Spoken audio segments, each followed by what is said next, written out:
Chapter 19 to 20. 3 months later. General POV. Close to the Angel Island, a pirate ship can be seen coming through the Heaven's Gate. The ship was flying a Jolly Roger with a pirate hat at the top, along with a blonde wavy mustache. They were the Jumble Pirates. Yes, we've reached Sky Island. All hail Captain Jumble. The pirates on the ship were celebrating, finally reaching the mythical Sky Island.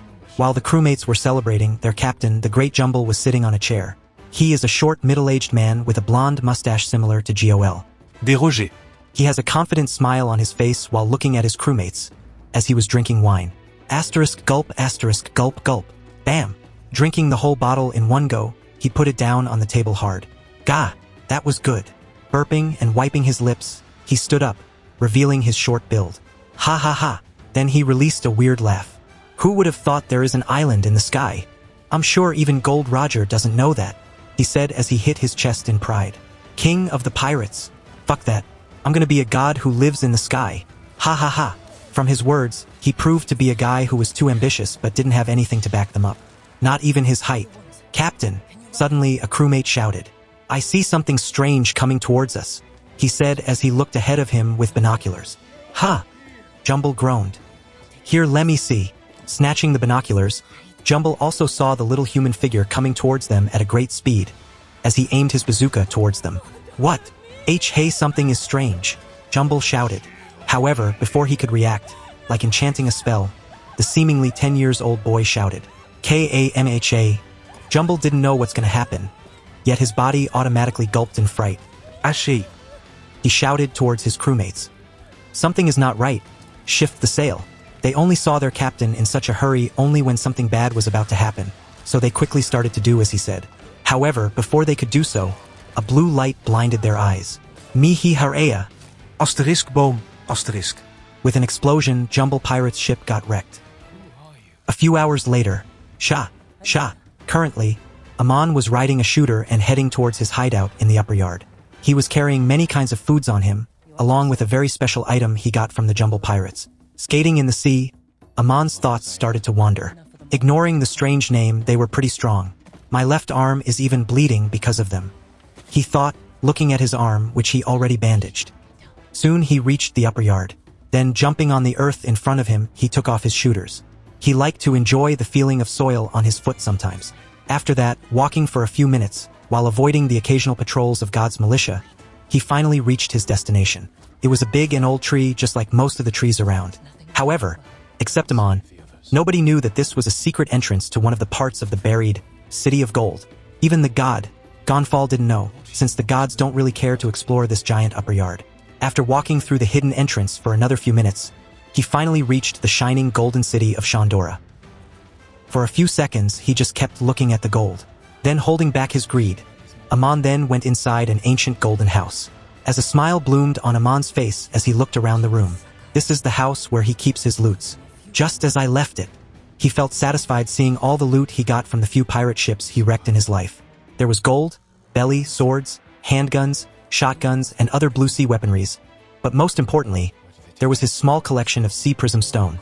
And the special item he got from Jumble today is also a sea prism stone. It's rare for a pirate ship to have them, but Amon was lucky this time.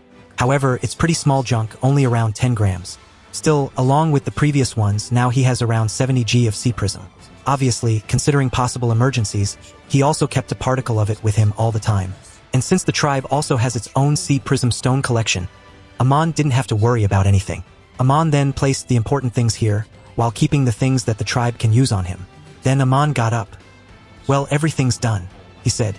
Time to do the main job. Saying this, Amon went outside of the hideout with many kinds of different dials with him. Today, he didn't come out for a pirate hunt. In fact, it was just a lucky encounter. His main job was here, the upper yard. He needed to prepare this as a battlefield, his battlefield. Soon after, avoiding the militias, Amon placed many different variants of special dialed, rounding a formation like thingy of 500 m radius. His current position in upper yard was very familiar to Amon. In fact, he even knew the native creature around 3 kilometers from here. Amon needed to prepare for everything, so he was doing it now. In the soon-to-come battle with God's militia, there would be many casualties on both sides. However, losing one Shandya would be a massive loss to Amon. He needed a perfect plan. Amon knew a good plan's enemy is a perfect plan, but luckily in a place like the upper yard, and almost unlimited time to prepare for the eventual battle, Amon had a 100% chance to create a perfect plan. He just needed to change the battlefield according to his wishes. Asterisk. During the last 3 months, everyone was training diligently, and even Riki was working hard. Though she couldn't match up with the others, she didn't give up. Many of the males looked a little dissatisfied at this. A woman was supposed to be in the kitchen, not on the battlefield. This type of training was of no use. Riki was fully aware of their thoughts too. However, she tried her best to ignore them. After all, from what she knew, her mother was a raider too. So she didn't mind how people see her. If she gets strong enough to protect her big brother, then she would be happy. A few days later, dawn time. Currently, everyone in the tribe was training hard. Small training like 100 push-ups for kids, while boulder training for strong tribesmen. And the people who were too strong for these to help their physique, they were training with swords/spears or having duels between themselves. However, most didn't want to train with passive weapons like swords and spear, so the ones who were dissatisfied with being ordered to learn those weapons were given the choice to do other training instead. Anyway, with the kids, there were Riki and Wiper. At first, when these training were assigned, Wiper's training was just 5x of Saitama training. However, now he has grown strong enough to take a 100 kilograms boulder on his back and do push-ups. On the other hand, Riki was just there, doing 2x Saitama training. She thought soon she would also grow to be like Wiper. However, there was not much improvement in her strength. Yet, clenching her teeth, she just did her best to surpass her limit. Currently, it was around sunset as everyone was gone. Only Riki and Wiper left behind. Wiper was doing push-ups with a 110 kilograms boulder on top of his back, as finally gave up. On the other hand, Riki was just there laying on the ground under a tree. This was one of the few rare trees that grow even on artificial island cloud. She was breathing heavily while staring at the clouds above her. She just finished and even surpassed her workout limits today. Here is how she was different from others, as although she couldn't keep up with others, she at least worked hard. On the other side, finishing his training, Wiper then started to walk towards his hut, which he inherited after Viper's death. But, stopping at Riki's side, he looked down at her. "Hey girl," he said. "It's already eve. Get up and go to your house." Riki didn't answer, as Wiper just walked away ignoring her. After a while, she smiled. "Even Wiper is changing under brother," she said. "Hee. Now that everyone's gone, I will train with the swords." In reality, Riki was waiting for everyone to finish their training in the first place. She thought that body training wasn't just for her. Then maybe, just maybe, she can use swords and prove to be useful to brother. "Well," Riki smiled, "it doesn't hurt to try." Soon after, she got up and picked up a sword laying around. Do note, swords are seen as a useless weapon in Sky, so except for a few certain individuals, no one uses them. Sha. Surprisingly, her sword swings aren't bad for a newbie, as she was swinging it with all her vigor. Soon, she started to find fun in using the sword. As time started to flow, an hour, 2 hours, 3 hours, and without her realizing the midnight was here. Now, Riki had sleepy and almost closed eyes, yet she was swinging the sword. She will most likely get hurt at this rate. I need to sleep," Riki barely said while swinging. For now, sleepy, she didn't even realize that she was swinging a sword, as the sword fell from her hand on the floor, while she also started to fall towards it, the pointy end towards her face. It was definite that she would die if she falls now, as right at that moment, as if God sent, a hand caught her limp body and lightly put her on his shoulders. Soon, without saying anything, he took her to his room. "Sleep is important," Amon said. 3 months later, somewhere in the training zone, Amon was sitting with the chief, while both of them were eating seafoods. "Slurp, highway, Amon," Chief called out while pouring his mouth with shrimps. Gulp, then gulping his food, he pointed towards the training ground. "Are you sure this is a good idea?" he said, pointing his finger towards Riki, as she was swinging a sword with a happy smile on her face. Glancing at her, Amon lightly nodded his head. Yes, after all, everyone has their own fighting style. If Riki likes to use a sword, she can do it, Amon said. "I don't care." He then went back to filling his tummy. Though he did say he doesn't care, however, in reality, it was he who wanted Riki to be a swordsman in the first place. The reason being the lack of swordsmen in the tribe. Amon groaned internally. There is not even one swordsman in this shitty tribe. Though they did use swords and spears sometimes, there wasn't anyone who can be called a swordsman. After a while, he sighed. If I really want to set my ambitions high enough to even dream of creating a kingdom, matching the world government, then I would definitely need them. I don't need the strongest swordsman, I just need a capable one. He contemplated. Amon knew if he searched, he could easily find great swordsmen with potential out in the blue sea. However, rather than someone from down there, he preferred a swordsman from the tribe. And who's a better candidate than his little sister? Riki? Nobody. For that reason, he's been doing minor psychological manipulations on the one he has the most opportunities with, Lil Sis Riki. However, in this world, just wanting to be something won't work. One would need the willpower to achieve what they want. For that reason, Amon never directly asked Riki to be a swordsman. Instead, throughout his life, every time he would be around her, he tried to ignite the will of a swordsman inside her. By suddenly saying things like, "Why doesn't the tribe have any swordsmen?" Or after becoming leader, "It would have been a blessing if I had a swordsman under me." After hearing these lines constantly, for a girl like Riki whose main priority was to please her brother, her subconscious mind had prepared herself to become a swordsman. Nonetheless, in the end, everything Amon did will not only help him increase his overall power, but being a swordsman will also help Riki herself in the long run. After all, a sword is definitely better than using a shotgun as her anime counterpart uses. Finishing his food, Amon then got up. Oh, by the way. However, the chief called towards Amon. Almost forgot to say, don't go out of the village while Isa is in a critical state. Her day of deliverance is around. He said with a happy yet nervous face. You are pretty good at this doctor thingy, so we would need your help, alright? Hearing him, Amon nodded with a smile. Obviously, I will be there, he said, as he pointed his fingers around the place. Since we already have enough food for a few months, I don't need to risk going out, he said, pointing towards the giant white sea creatures all around. There were giant shrimps, lobsters, and white sea versions of sea kings. Besides, Amon wouldn't have gone out anyway. This was a crucial moment for Isa.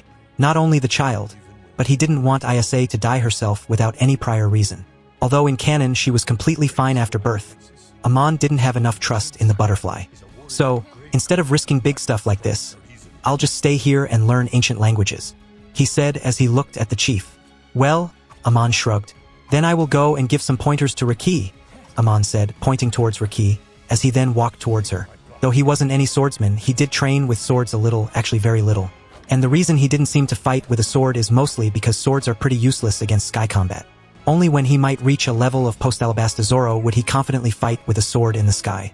However, even if his current level was around elementary level with his observation haki, he was sure to help Riki even a little. Asterisk. A month later.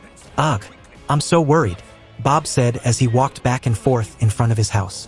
It was upgraded to a hut after marrying Isa, and now in the same hut Isa was inside, giving birth. Today was Isa's day of deliverance. While Amon, along with a few other people, and the wrinkled grandma were inside, trying their best to perform a smooth birth. Currently, Bob was sweating a lot, as his attire was all wet from sweat. He didn't care if the child came out to be a boy or a girl. As long as both the baby and mother are fine, he will be happy. For that very reason, he was very worried as of now. The chief was also sitting just there, with sweats dripping from his head, though he was a little less worried with both Amon and wrinkled grandma inside.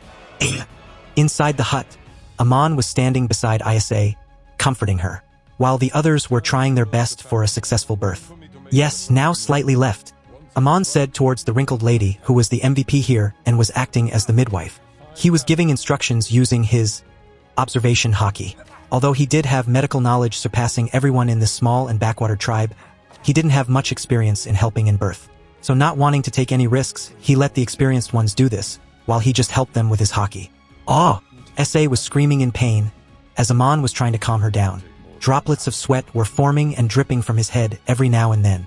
As his observation haki was working at a degree it never did before, he even felt it advancing a little, but he tried his best to ignore the exhilaration for now. Oh! Wawa wawa. Soon, after a few minutes, a voice never heard before reached Bob's ears, as he jumped in exhilaration. Yes, he tried to go inside, but Amon then came out of it, surprising Bob, as he was wearing a sad face. Ashi, Amon, what happened? Why do you look like that? Bob asked, scared and terrified. Isa, Amon said as he slowly looked at Bob. Bob's eyes went teary, and he almost burst out crying. Isa survived. Suddenly, Amon jumped up with a happy face. Ha ha ha, got you. Look at your face. He laughed, holding his stomach while pointing towards Bob. Bob just ignored him for now. There were more important things for him to do, as he ran inside. Ow, what a cute little girl I have here. There he saw Isa. She had barely opened eyes and an exhausted face, but with a smile, she was playing with a newborn baby girl. What should I name you? Bob ran towards her and hugged both of them. He was happy like never before, and although he hated what Amon just did, for that reason, he could feel the satisfaction of seeing her alive. He named his child Isa, just like Amon requested. 6 months later. All right, guys, Amon said as he looked at the raiders in front of him. It's been a year, huh?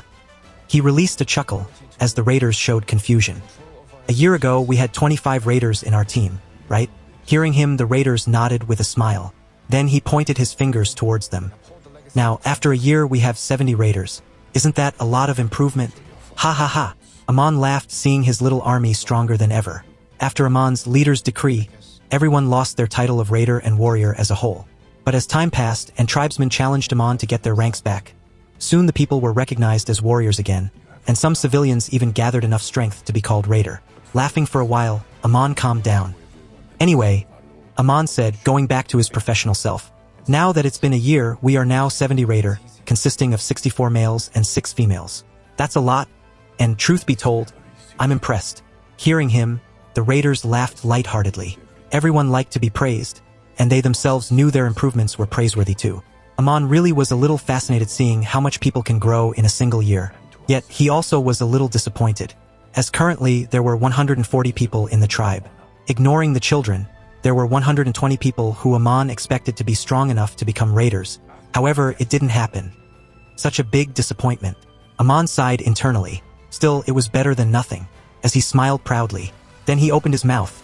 All right, you guys know why you were called here today, right? Yes. Everyone nodded seriously as they subconsciously gripped their weapons. Today is the day we will get back our land, they shouted as Amon grinned. That's right. Today's the day we get back our pride, our homeland. But first, Amon said, you guys need to know the situation on the enemy side. He said in a calm voice as he took out some sheets of paper from behind his back. First of all, while all of you were training hard, I wasn't sitting back stupidly, he said, reading the paper. The past year, I did a lot of research and spied on the militia to know their strength, he said and pointed towards the raiders. There are 650 members in God's militia. 600 of them are normal fighters. These guys are weak enough that any of us can take out 20 of them on their own. So that's not a problem, however. He went silent. 50 of them are special, they are strong. Saying this, he stopped for quite a while. Finally, he opened his mouth again. Back to the point, God's army is around 10x of our current number, while 50 special of them are around our strength. Yet, he looked at everyone's face. Do you guys think we will win? He asked calmly, but their answers weren't calm at all, as they shouted with full energy. Yes, we will win. We will wreck them. Ha ha ha. Amon laughed out hearing them. Yes, that's right. Time to defeat that fake god. In the name of Calgara, he said. Let's go. Perhaps it was their training this year, or maybe it's just their warrior spirit. Thus, without any hesitation, they picked up their custom weapons made by Amon and Bob and rushed towards Upper Yard. While the ones left in the tribe prayed with everything, they were preparing their mind for the potential massacre.